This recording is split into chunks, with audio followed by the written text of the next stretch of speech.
La taxe sur les héritages permet-elle réellement de rééquilibrer les chances ?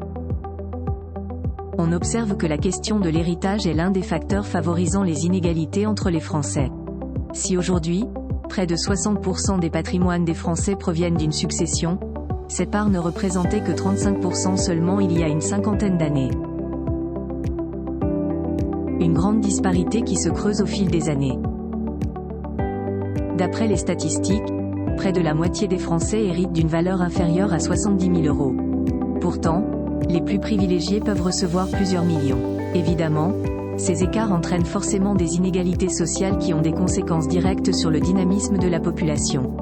D'ailleurs, on constate aujourd'hui que de nombreux pays se préoccupent davantage de cette question.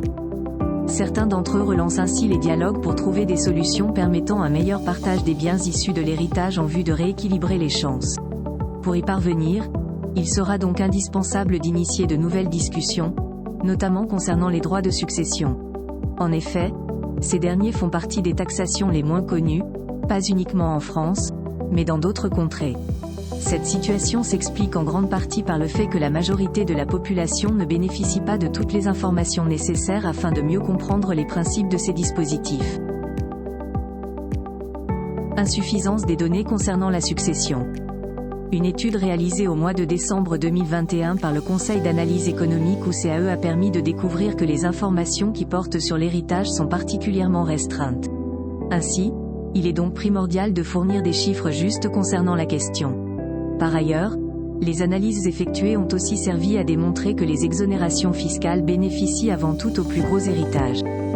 Évidemment, ceci entraîne une baisse importante de l'évolution de la taxation pour les patrimoines conséquents. De plus, on déplore également le manque de systèmes permettant de recueillir des informations sur l'imposition. Une réforme qui portera sur les droits de succession.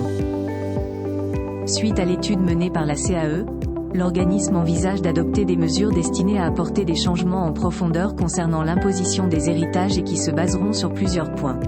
Il s'agit principalement de renforcer le système d'information existant en vue d'améliorer les contrôles. Ensuite, la CAE prévoit également la mise en place d'une politique de taxation qui affectera l'ensemble des flux successoraux qu'un Français perçoit tout au long de son existence. Cette stratégie devrait permettre de supprimer les décalages liés à la transmission et d'adopter dans le même temps un mécanisme de traitement équitable de toutes les successions, qu'elles soient directes ou non. Parmi les propositions de l'organisme, il y a aussi le remaniement des droits de succession. Ici, l'objectif est de diminuer, voire même éliminer les principales exonérations. Pour faire plus simple, il s'agit d'adopter progressivement des taux nominaux faibles, plus particulièrement pour les tranches élevées. D'un autre côté, cette mesure vise à alléger les obligations fiscales pour les classes moyennes. Enfin, la mise en place d'une garantie de capital pour tous devrait permettre d'effacer les inégalités dans les tranches d'imposition supérieures.